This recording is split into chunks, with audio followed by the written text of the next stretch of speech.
Cyber మోసాలపై AP అసెంబ్లీలో ఆందోళన వ్యక్తమైంది. పట్టణాలు, గ్రామీణ ప్రాంతాలు అనే తేడా లేకుండా ప్రజలను మోసం చేస్తున్నారని ఎమ్మెల్యే వేమిరెడ్డి ప్రశాంత్ రెడ్డి ఆగ్రహం వ్యక్తం చేశారు. కఠిన చర్యలు తీసుకోవాలని ప్రభుత్వానికి విన్నవించారు.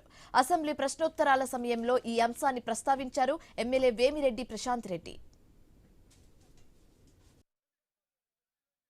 రోజు వందల మంది ఓటీపీ మోసాలు, ఫేక్ లింకులు, డిజిటల్ అరెస్ట్ స్కామ్లకు బలవుతున్నారు అధ్యక్ష.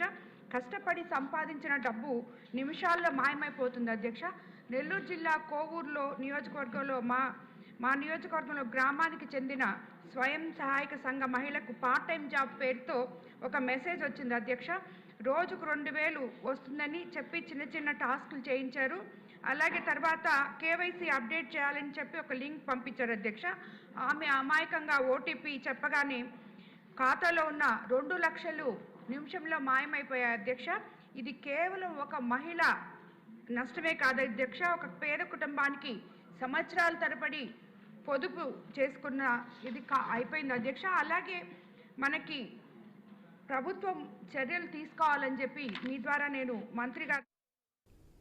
అయితే ఈ ప్రశ్నకు హోంమంత్రి వంగలపూడి అనిత సమాధానం చెప్పే ముందు సమస్య చాలా తీవ్రమైన అంశంగా స్పీకర్ అయ్యన్న పాత్రుడు సైతం పేర్కొన్నారు. చర్యలు పక్కాగా ఉండాలని సూచించారు.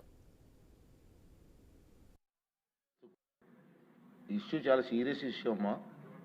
చాలా మంది మోసపోతున్నారు. దీన్ని ఎలా కంట్రోల్ చేయాలో ఏంటంటే మీ అఫీషియల్స్తో కూర్చొని మాట్లాడి దీన్ని అరికట్టకపోతే చాలా మంది లాస్ అవుతున్నారు. సైబర్ నేరాలను అరికట్టేందుకు పక్కా ప్రణాళికలతో ముందుకు వెళ్తున్నట్లుగా హోంమంత్రి అనిత చెప్పారు. అన్ని జిల్లాల్లో సైబర్ పోలీస్ స్టేషన్స్ ఏర్పాటు చేసే యోచన ఉందని చెప్పారు. పేదలే కాకుండా చదువుకున్న వాళ్లు, ఐఏఎస్లు, ఐపీఎస్లు సైబర్ మోసాలకు బాధితులుగా మారిపోతున్నారని వెల్లడించారు. డిజిటల్ అరెస్ట్ల పేరుతో భయపడిపోతున్నారని అన్నారు. సమస్య పరిష్కారానికి మంత్రుల బృందం పనిచేస్తుందని తెలిపారు హోంమంత్రి అనిత. ఉగ్రవాదులు కానీ తీవ్రవాదులు కానీ కంటికి కనిపిస్తారు, కానీ సైబర్ నేరగాలు కంటికి కనిపించిన శత్రువుల ఈరోజు చాప కింద నీరులాగా మాక్సిమం అంతా పాకే పరిస్థితి కూడా వచ్చింది అధ్యక్ష.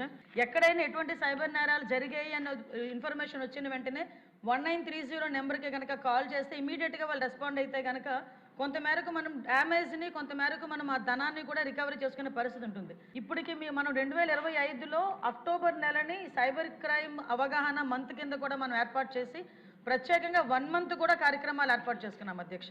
ఇవే కాకుండా అధ్యక్ష, ప్రత్యేకంగా ఈ సైబర్ నేరాలని అదేవిధంగా సోషల్ మీడియాని కొంతమేరకు మనం రిస్ట్రిక్ట్ చేయడానికి ఈ మధ్యన ఒక జీవోఎం కూడా ఏర్పాటు చేసుకోవడం జరిగింది. As early as possible cyber crime నేరాల మీద అరికట్టడంలో గవర్నమెంట్ ఇప్పుడు చిత్తశుద్ధితో ఉంది. ప్రజలందరూ కూడా అవగాహన కల్పించుకోవాలి. ముఖ్యంగా ప్రజాప్రతినిధులు కూడా ప్రజలకు అవగాహన కల్పించడంలో సహాయ సహకారాలు అందించాలని మనస్ఫూర్తిగా కోరుకుంటున్నాను అధ్యక్ష.